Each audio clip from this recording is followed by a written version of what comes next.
ஆதிக் ரவிச்சந்திரன் பண்ணியிருக்கக்கூடிய ஆசையான, அமர்க்கலமான, அட்டகாசமான, ஆரம்பமான, விவேகமான, வில்லங்கமான, விசுவாசமான, வில்லத்தனமான ஒரு 2.5 மணி நேர ரீல்ஸ் தான் இந்த குட் பேட் அக்லி.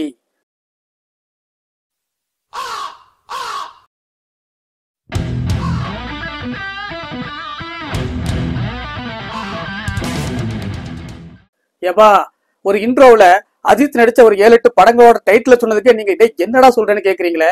2.5 மணி நேரம் அஜித் நடிச்ச படங்கள்ல, அதுவும் ஹிட்டான படங்கள்ல இருந்து அவருடைய ஸ்டைலு, அவருடைய வசனம், அவருடைய டான்ஸ்ன்னு எல்லா ரெஃபரன்ஸையுமே எடுத்து 2.5 மணி நேரம் அப்படி ரொப்பி வச்சிருந்தானக்கா, அதுதான் இந்த good bad ugly. Hey guys, welcome to Kakka Koottam Tamil. நான் டிடி ப்ரோ. ஃபேன் பாய் சம்பவம்னு கேள்விப்பட்டிருக்கிறோம். உண்மையான ஃபேன் பாய் சம்பவம் எதுன்னு கேட்டானக்கா, இந்த குட் பேட் அக்லி தான். இந்த படம் முழுக்க முழுக்க தல ரசிகர்களுக்கு இல்ல தல வெறியர்களுக்காக வேண்டி மட்டுமே எடுக்கப்பட்ட படம். நீங்க தல ரசிகரா இருந்து தல வெறியரா இருந்து இந்த படம் பாத்தீங்கன்னா, அதுவும் ஒரு வாரத்துக்குள்ள தியேட்டர்ல அப்படியே ஆடியன்ஸோட அலப்பறைகளோட பார்த்தானாக்கா கண்டிப்பா இந்த படம் உங்களுக்கு பிடிக்கும். அதுக்கப்புறமா நீங்க ஃபேமிலியோட போய் தியேட்டர்ல கொஞ்சம் ஆட்கள் கம்மியா இருந்து அப்படியே அலப்பறையெல்லாம் கம்மியா இருக்கும்போது இந்த படத்தை பாத்தீங்கன்னா, டே என்னடா நம்ம படம் பார்த்துட்டு இருக்கோமா இல்ல ஒளியும் பார்த்துட்டு இருக்கோமா நீங்களே கன்ஃபியூஸ் ஆயிருவீங்க. அந்த அளவுக்கு இது முழுக்க முழுக்க அஜித்தை துதிபாடி எடுக்கப்பட்டிருக்கக்கூடிய படம். நீங்க வெற்றிமாறனோட அசுரன், விடுதலை, அப்புறமா சமீபத்துல வந்த டிராகன், மகாராஜா மாதிரியான நல்ல தரமான படங்கள், அதாவது தரமான ஸ்கிரிப்ட், ஸ்கிரீன் பிளே, ட்விஸ்ட், இந்த மாதிரியா சினிமாவை ரசிச்சு ருசிச்சு பார்க்கக்கூடிய ஒரு ஆடியன்ஸா இருந்து இந்த படத்துக்கு போனீங்கன்னாக்கா உங்களுக்கு தலைவலி நிச்சயம்.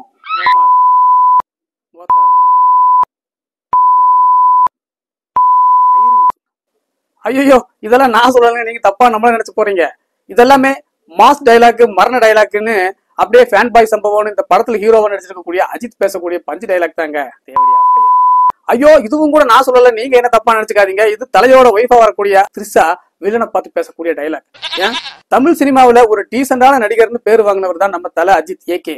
இவரையும் கூட்டிட்டு போய் இந்த கந்து வட்டிக்கார எப்படி கடன் கொடுத்தவங்க கிட்ட வாய்க்கு வந்தபடி வண்டையா திட்டுவானோ, அதே மாதிரி இந்த மாதிரி நாசகரமான டைலாக் எல்லாம் பேச வச்சு தர, இதுதான் ஃபேன் பாய் சம்பவம், இதுதான் மாசு, இதுதான் கெத்துன்னு சொல்லி பேச வச்சிருக்காங்க பாருங்க. எப்பா டே, ஏண்டா இப்படி? முன்னாடி வந்த படங்கள் எல்லாமே ஹீரோக்களே வில்லனா நடிச்சிருந்தாலும் கூட அவங்க பேசக்கூடிய டைலாக் எல்லாமே ரொம்பவே எனர்ஜெட்டிக்கா இருக்கும். பாக்குற ஆடியன்ஸையும் கொஞ்சம் அப்படியே உற்சாகத்தை தூண்டுற மாதிரி இருக்கும். ஆனாலும் அவங்க படத்துல வில்லன் கேரக்டர் தான் ஏத்து நடிச்சிட்டு இருப்பாங்க. சமீப காலமா மாஸ் டைலாக், மரண டைலாக், ஃபேன் பாய் சம்பவம் அப்படிங்கிற பேர்ல பெரிய பெரிய ஹீரோக்கள் எல்லாமே வாய்க்கு வந்தபடி காது கூசுற மாதிரி கெட்ட கெட்ட வார்த்தையா திட்டிக்கிட்டு இருக்காங்க. இதுக்கும் இவங்களுக்கு 5 வயசுல இருந்தெல்லாம் எக்கச்சக்கமான ரசிகர்கள் இருக்காங்க. இவங்க எல்லாமே இவங்க பேசக்கூடிய பேச்சுகளையும் டைலாக்கையும் டான்ஸையும் எல்லாத்தையுமே பார்த்து ரீல்ஸ் பண்ணக்கூடிய நிறைய ஆடியன்ஸ் இருக்காங்க. இதே வசனங்களை இவங்க திரும்பி பேச ஆரம்பிச்சானாக்கா சமூகத்துல எந்த மாதிரியான ஒரு தாக்கத்தை ஏற்படுத்துங்கிற மாதிரி எந்த விதமான ஒரு பொறுப்புணர்வு இல்லாம எக்கச்சக்கமான கெட்ட கெட்ட வார்த்தைய கூச்சமே இல்லாம பீப் போடாமே பேசி வச்சிருக்காங்கன்னா, தமிழ் சினிமாவில் ஒரு டீசென்டான நடிகரா இருந்த தலையையும் கூட்டிட்டு போய் இப்படி கேவலப்படுத்திட்டீங்களா? நமக்கே வருத்தமா தான் இருக்கு. சரி, ஓகே, இந்த படத்தோட கதைக்கு வரும். டான் படங்கள்ல கதை என்னவா இருக்கும்?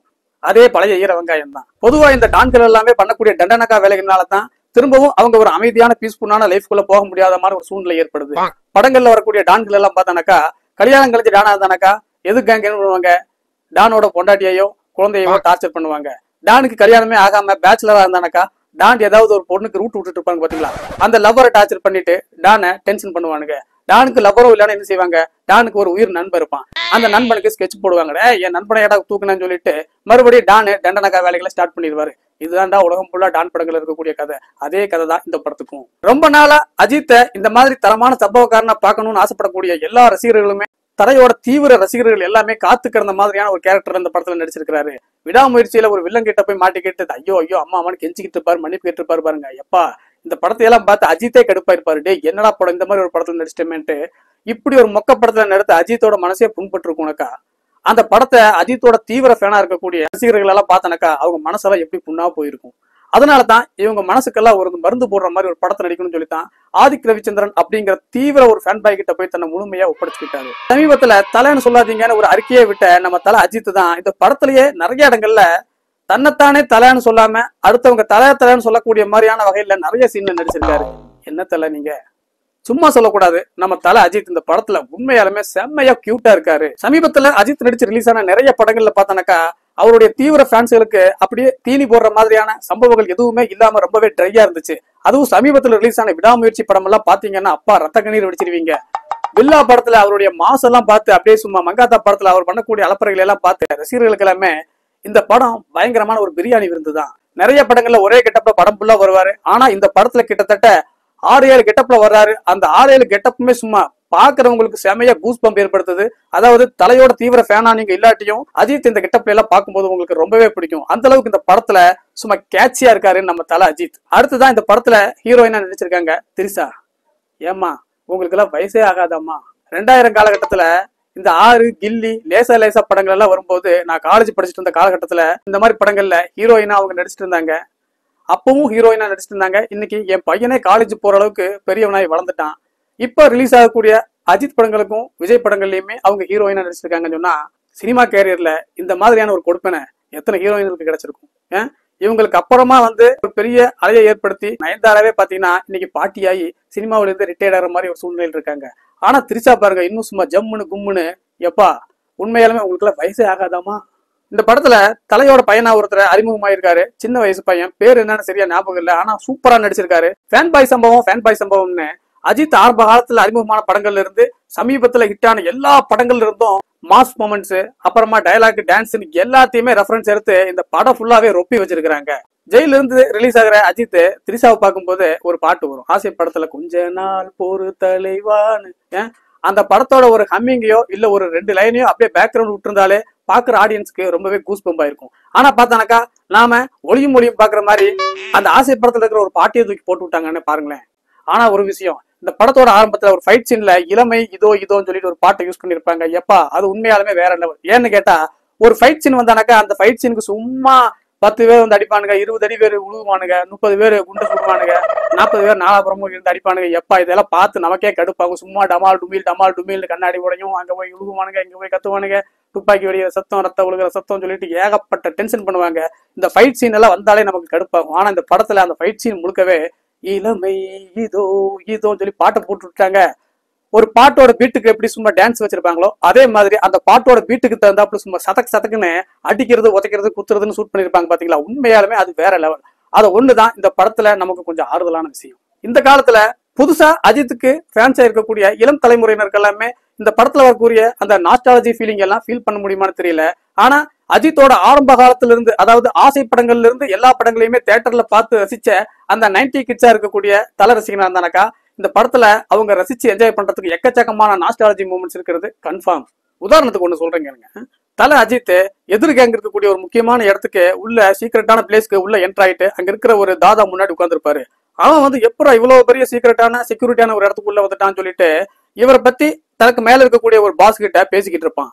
அப்போ யாருன்னு வந்தது பாக்குறதுக்காக வேண்டி மேல் பாஸ் கிட்ட காட்டுறதுக்கு ஒரு போட்டோவை எடுத்து அனுப்புவான். அப்ப அஜித் சொல்லுவாரு, டேய் எனக்கு தெரியாம ஏன்டா ஒரு போட்டோ எடுத்து அனுப்புற, இந்த நான் சூப்பரா ஒரு போஸ் கொடுக்குறேன், இந்த போட்டோவை அனுப்பிச்சுட்றான்னு கெத்தா சொல்லுவாரு. அப்ப அஜித் வந்து ஒரு போஸ் கொடுப்பாரு, இப்படி கையை காட்டிட்டு ஒரு போஸ் கொடுப்பாரு. உடனே அந்த சீன்ஸுக்கு பாத்தீங்கன்னா பழைய ஆடியன்ஸ் எல்லாமே சத்தம் போடுவாங்க.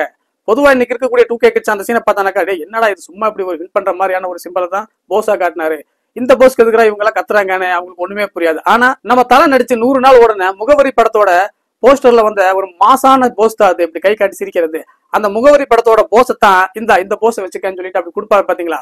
அந்த போஸை பார்த்த உடனே டே இது முகவரி படத்தோட ஸ்டில்லுடா அப்படின்னு சொல்லிட்டு அந்த படத்தை தியேட்டர்ல பார்த்து என்ஜாய் பண்ண அந்த பழைய ஆடியன்ஸ் எல்லாமே அப்படியே கூஸ் பம்ப் ஆகி தியேட்டர்ல வான்னு ஒரே சவுண்டா இருக்கும். ஆனா இந்த காலத்துல இருக்கக்கூடிய புது ஃபேனா தானாக்கா இது என்னடா இது சாதாரண ஒரு சிம்பிளான ஒரு போஸ் தானே, இதை விட கெத்தா மாசான போஸ் எல்லாம் கொடுக்கலாம், இந்த போஸ்க்கு எதுக்குலாம் இப்படி எல்லாம் கத்துறானுங்கன்னு புரியாம பார்ப்பாங்க. இந்த மாதிரி பழைய ஆடியன்ஸ் அஜித்தை வச்சு ரசிக்கிறதுக்கு எக்கச்சக்கமான சீன்ஸ்கள் இந்த படத்துல சும்மா அள்ளி போட்டிருக்காங்க. படத்துல ஓப்பனிங் சீன்ல ஒரு ஹீரோவை காட்டும் போது மாசா ஒரு பீஜம் போடுவாங்க பாத்தீங்களா. இந்த படத்துல அஜித் வரக்கூடிய ஒவ்வொரு சீனையுமே ஓப்பனிங் சீன் மாதிரியே நம்ம டைரக்டர் வச்சிருக்கிறதுனால ஒவ்வொரு சீனுக்குமே சும்மா மாசான பீஜம் மாசான மொமெண்ட்ஸ் கிரியேட் பண்றோங்கிற பேர்ல இந்த பப்பரப்பேன் ஒரு மியூசிக் யூஸ் பண்ணுவாங்க பாத்தீங்களா, அத படம் முழுக்க சும்மா அள்ளி தெளிச்சு விட்டுருக்காங்க. நீங்க நல்ல பயங்கரமா ஸ்பீக்கர் எஃபெக்ட் இருக்கக்கூடிய தியேட்டர்ல எல்லாமே படத்தை பாத்தீங்கன்னாக்கா தலைவலி கன்ஃபார்ம். அந்த அளவுக்கு படத்துல வந்து கொஞ்சம் கூட சைலண்ட்ங்கிறதே இல்ல. முக்கியமான சில இடங்கள்ல எல்லாம் சைலண்ட் வச்சானாக்கா ஒரு படத்துக்கு நல்ல ஒரு எஃபெக்ட கொடுக்கும். இந்த படத்தை எல்லாம் சைலண்டா பாத்தீங்கன்னா டே என்னடா காமெடியா இருக்குன்னு நீங்க ஃபீல் பண்ணிருவீங்கன்னு சொல்லித்தான் இந்த படத்துக்கு பின்னாடி அப்பா இருக்கிற ட்ரம்ஸ் அந்த பப்பரப்பேன் அடிக்கிற ஒரு மியூசிக்கை போட்டு டண்டனக்கா டனக்குனக்கான்னு சொல்லி படம் ஃபுல்லா அடிச்சு தொளிச்சு விட்டுட்டாங்க. இதுல இடையில குண்டு வெடிக்கிற சீனு, துப்பாக்கி சீனு, டமால் டுமில், எப்பா படம் முடிஞ்சு வெளியே வந்ததுக்கு அப்புறம் காதே எப்பா டே போதுண்டா என்ன இந்த இடத்துல இருந்து வெளியே கூட்டிட்டு போடான்னு சொல்ற அளவுக்கு ரொம்பவே நாய்ஸ்ஃபுல்லா இருக்குது. இந்த படத்தோட பிஜிஎம் ஃபர்ஸ்ட் நாள் அஜித்தோட ரசிகர்களோட உட்காந்து பார்க்கும்போது என்ஜாய் பண்ணலாம். ஒரு 10 நாளைக்கு அப்புறமா இந்த படத்தை உட்காந்து இந்த மியூசிக்கோட பாத்தீங்கன்னாக்கா என்னடா படம்னு நீங்களே கன்ஃபியூஸ் ஆயிருவீங்க. படத்துல வில்லனா அர்ஜுன் தாஸ் நடிச்சிருக்காரு. அர்ஜுன் தாஸ் இந்த படத்துல டூயல் ரோல் நடிச்சிருக்காரு. வேஸ்ட். 2 கேரக்டர் எழுதியிருக்காங்க. அவருடைய வாய்ஸுக்கு எத்தா இருக்கே தவிர அவருடைய கெட்டப், அவர் ஹேர் ஸ்டைல் எல்லாம் பார்த்தானாக்கா நமக்கே கடுப்பாகுது. இந்த படம் ஏதோ ஸ்பெயின்ல நடக்கிற மாதிரியான ஒரு ஸ்கிரிப்ட் பண்ணியிருக்காங்க. அதுக்காக வேண்டிய என்ன தெரியல, ஒரு இங்கிலீஷ்கார எஃபெக்ட் இருக்கணும்னு சொல்லிட்டு பான்பராக் போட்டு தலையில துப்பி வச்ச மாதிரியான ஒரு கெட்டப்ல எப்பா கர்ண கொடூரமா இருக்காரு. பஞ்சு மூட்டாய் சேலை கட்டி உத்தர ரூபா தாரே உனப்பு தட்டும் தாரேன்னு சொல்லிட்டு எப்பா இந்த பாட்டையெல்லாம் தயவு செய்து விடுங்கப்பா. மியூசிக் டைரக்டர்களா புதுசா பாட்டை யோசிச்சு படத்துல வைங்கப்பா. கிளைமாக்ஸ்ல அஜித்தோட பையனுக்கு ஒரு ஸ்கெட்ச் போட்டு வில்லன் குரூப் அவனை தூக்குறதுக்கு பிளான் பண்ணிட்டு இருப்பாங்க. அந்த இடத்துல ஒரு பாட்டு சீன் போட்டிருப்பாங்க. ஏற்கனவே அஜித் அர்ஜுன் தாஸ் கூட வேற ஒரு இடத்துல ஃபைட் போட்டிருப்பாரு. அந்த ஃபைட்டுக்கு பேக்ரவுண்டா தான் இந்த பஞ்சு மூட்டாய் சேலை கட்டி பாட்டை போட்டிருப்பாங்க.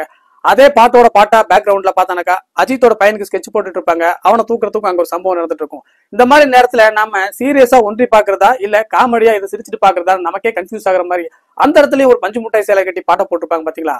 அது நமக்கு உண்மையாலுமே பொருந்தாத மாதிரி தெரியல, கடுப்பாகிற மாதிரி தான் இருந்துச்சு. இன்னும் எத்தனை படத்துக்கு தான் இந்த மாதிரி பாட்டை போட்டு டான்ஸ் ஆடுவாங்க, இல்ல பாட்டை போட்டு ஃபைட் போடுவாங்கன்னு தெரியல. படத்தோட கிளைமாக்ஸ்ல நம்ம சிம்ரன் வர்றாங்க. அவருக்கு என்னன்னு பார்த்தானாக்கா வாலி படத்துல இருந்து ஒரு ரெஃபரன்ஸ் கொடுத்துருக்காங்க. ஏய் அந்த வாலி படத்துல நடிச்ச சிம்ரன் அப்படியே அங்கிருந்து ஏதோ கேங்ஸ்டர்ல போய் சேர்ந்த மாதிரி அப்படி ஒரு லிங்கை கொடுத்துட்டு என்னையா எனக்கு ஒண்ணுமே புரிய மாட்டேங்குது. அது கேட்டானாக்கா ஒரு நாஸ்டாலஜி எஃபெக்ட் ஆமா. அப்புறமா நம்ம ஜாக்கி ஷெராஃப இந்த படத்துல ஒரு வில்லன் கேரக்டர்ல பண்ணியிருக்காங்க. அவரு நம்ம அர்ஜுன் தாஸுக்கு மேல இருக்கிற வில்லனாமா. அவருடைய கேரக்டரையும் ரொம்பவே சப்பையாக்கிட்டாங்க. நல்ல வேலை அவருக்கும் ஒரு நாஸ்டாலஜி ஃபீல்டிங் கொடுக்குறேன்னு சொல்லிட்டு கடைசியில ரங்கீலா படத்துல அவரு தனுகான்னு சொல்லி ஜட்டியோட ஒரு பாட்டு போடுவாரு பாத்தீங்களா, அந்த பாட்டு போடாம விட்டாங்களே, அது வரைக்கும் சந்தோஷம் தான். இந்த படத்துல நடிகர் திலகம் பிரபு நடிச்சிருக்கிறாரு. விவேகம் படத்துல வில்லன் எப்படி டேய் அவன் பயத்துக்கே பயத்தை கொடுக்கறவன்டா, அவன் ஆப்புக்கே ஆப்பு வைக்கிறவன்டான்னு சொல்லி பில்டப் ஏத்திட்டு இருப்பாரு பாத்தீங்களா, அதே மாதிரி வேலை தான் இந்த படத்துல நம்ம நடிகர் திலகம் பிரபுவுக்கு. டேய் அவன் வேகத்துக்கே வேகத்தை கூட்டுறவன்டா, அவன் ஆசைக்கே ஆசையை தூண்டுறவன்டா, அவன் தோசைக்கே தோசை மாவு ஊத்துறவன்டான்ட்டு எக்கச்சக்கமான பில்டப் வசனங்களை வச்சு நம்மளை ரொம்பவே கடுப்பாக்குறாங்க. ரெடின் கிங்ஸ்லி எப்பா இப்படி மூஞ்சியை வச்சுக்கிட்டு எல்லா படத்துலயும் வந்து டைலாக் பேசி நம்ம காதுல ரத்த வர வைப்பாரு பாத்தீங்களா, அதே வேலையை இந்த படத்துலயும் பண்ணியிருக்கிறாரு. அப்புறமா தெலுங்கு பட நடிகர் சுனில் அவரு வேணா இந்த படத்துல கொஞ்சம் கெத்தாவே பண்ணியிருக்காரு. அது கொஞ்சம் ரசிக்கிற மாதிரி இருக்கு. அப்புறமா நம்ம சினேகாவோட கணவர் பிரசன்னா அவருடைய கெட்டப் நல்லா இருக்கு. ஆனா அவருக்கு கொடுத்த ரோல் தான் கொஞ்சம் மொக்கையா இருக்கு.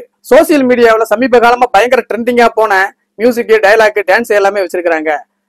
காசுக்காக என்ன விட்டுட்டு போனியே அப்படின்னு ஒரு ஒரிசா பாட்டை தமிழ்ல டப்பிங் பண்ணி பயங்கர ட்ரெண்டிங்கா போயிட்டு இருந்துச்சு பாத்தீங்களா, அந்த பாட்டு ஒண்ணு வச்சிருக்காங்க. இருங்க பாய் அப்படிங்கிற ஒரு டைலாக். அப்புறமா உருட்டு உருட்டு நல்லா உருட்டு, சுத்தமான செக்குல ஆட்டுன உருட்டு, இந்த மாதிரி சோசியல் மீடியாவோட சமீபத்துல ட்ரெண்டிங்கான நிறைய விஷயங்கள் இந்த படத்துல வச்சிருக்காங்க. அதெல்லாமே படத்தோட படமா பார்த்துட்டு இருக்கும்போது ஒரு சின்ன சிரிப்பை ஏற்படுத்துது. என்ன தூத்துக்குடி கொத்தனார பாடம் மட்டும் விட்டு வச்சுட்டாங்க போல தெரியுது. மற்றபடி எல்லா ட்ரெண்டிங்கான விஷயத்தையுமே படத்துல ஏத்திக்கிட்டாங்க. படத்தோட ஆரம்பத்துல கேஜிஎஃப்ல வில்லனா வந்த அந்த ஒரு தாடி வச்ச ஒரு கேரக்டர் வருவார் பாத்தீங்களா, அவரும் அப்புறமா நம்ம பாபா மருகை நாயகன் படத்தை சின்ன பையனா வந்து சமீபத்துல லக்கி பாஸ்கர்ல ஒரு பேங்கோட பாஸா வருவாரு. அதான் டினு ஆனந்த். அவரும் இந்த படத்துல ஒரு பாம்பே டானா நடிச்சிருப்பாங்க. ஓப்பனிங்ல அவங்களை காட்டும் போது வாவ் செமையான கேரக்டர், இவங்க இந்த படத்துல முக்கியமா ஏதோ பண்ண போறாங்கங்கிற மாதிரி இருக்கும். ஆனா அவங்க காட்டும் போதெல்லாம் விவேகம் படத்துல வில்லன் பண்ண அதே அலப்பறையை தான் இவங்க 2 பேருமே பண்ணிட்டு இருக்காங்க. டேய் அவனை பத்தி உனக்கு தெரியாது, அவன் ஏன் கதவை சாத்துனான்னு தெரியுமா, நாங்க அதுக்குள்ள வரமாட்டோம், அதுக்கப்புறம் உனக்கே தெரியும் ஏன் கதவை சாத்துனான்னு. டேய் அவன் ஏன் இப்ப சட்டையை போட்டான்னு தெரியுமா, உங்களுக்கு தெரியாதுடா, ஆனா எங்களுக்கு தெரியும். ஐயோ அந்த பக்கம் நாங்க வரமாட்டோம். டேய் இப்ப அவன் போட்டோ பிடிக்க போறானா, நீங்க எல்லாம் போட்டோ பிடிக்குதுன்னா என்னன்னு உங்களுக்கு தெரியும், ஆனா எங்களுக்கு தெரியாது. சி போட்டோ பிடிக்கிறது என்னன்னு எங்களுக்கு தெரியும், உங்களுக்கு தெரியாதுன்னு சொல்லிட்டு எப்பா இந்த 2 கிளை போல்டுகளை உட்காந்துக்கிட்டு ஹீரோவுக்கு பில்டப் ஏத்துறோங்கிற பேர்ல நிறைய பேசிக்கிட்டே இருப்பாங்க. அதெல்லாம் ஃபர்ஸ்ட் டைம் பார்க்கும்போது ஓ பயங்கரமான டான் இவங்க ஏதோ சொல்றாங்க, கிளைமாக்ஸ்ல இந்த டான்ங்க இவருக்கு பயங்கரமான ட்விஸ்டா ஏதாவது ஒரு ஹெல்ப் பண்ணுவாங்க, அது உண்மையாலுமே ஒரு பூஸ்ட் பம்ப் மூமெண்டா இருக்கும், ஒரு பயங்கரமான டேர்னிங் பாயிண்டா இருக்கும், ட்விஸ்டா இருக்கும்னு நினைச்சிட்டு அந்த கிளை போல்டு கடைசி நேரத்துல வந்து ஏதாச்சும் பண்ணுவாங்க பாத்துக்கிட்டானாக்கா அது கடைசி வரை அங்கேயே உட்காந்து போது டேய் அவன் ஏன் இப்ப கதவை சாத்துனான்னு தெரியுமா, எங்களுக்கு தெரியும்டா, அது உங்களுக்கு தெரியாது, ஐயோ அந்த கதவு கிட்ட நாங்க வர மாட்டோம்னு சொல்லி இந்த மாதிரி வெத்து டயலாக் பேசிட்டே உட்காந்துருப்பாங்க. எப்பா இப்படி பிரகாஷ் மாஸ் மொமெண்ட்டை கிரியேட் பண்றோங்கிற பேர்ல சும்மா டப்பாவை அடிச்சு மியூசிக்கை ஏத்தி விட்டுருக்காரு. எப்பா இதுக்கு இதையும் ஒரு நாஸ்டாலஜி எஃபெக்ட்ங்கிற பேர்ல பில்லா படத்துல வந்து அதே பிஜிஎம் போட்டிருந்தானக்கா எங்க காதாச்சு கொஞ்சம் பஞ்சராக முடியல. என்ன கைஸ் இந்த வீடியோ உங்களுக்கு பிடிச்சிருக்கும் நம்புறேன். உங்களுக்கு பிடிச்சிருக்கும். தல ரசிகர்கள் பார்த்தானாக்கா கழுவி ஊத்துவாங்க. அதுக்காக வேண்டி நாம என்ன பண்றது, உண்மையை தானே சொல்ல முடியும். என்ன கைஸ் இந்த வீடியோ பத்தின உங்களுடைய கருத்துக்களை மறக்காம கீழே கமெண்ட்ல போடுங்க. இந்த மாதிரி வித்தியாசமான வீடியோக்களை பார்க்கறதுக்கு தொடர்ந்து நம்ம காக்கா கூட்டம் யூடியூப் சேனலை மறக்காம சப்ஸ்கிரைப் பண்ணுங்க. மீண்டும் வேறு வீடியோ உங்களை சந்திக்கிறேன். அதுவரை உங்களிடமிருந்து விடைபெறுவது உங்கள் நண்பன் டிடி ப்ரோ. மகிழ்ச்சி பரவட்டும்.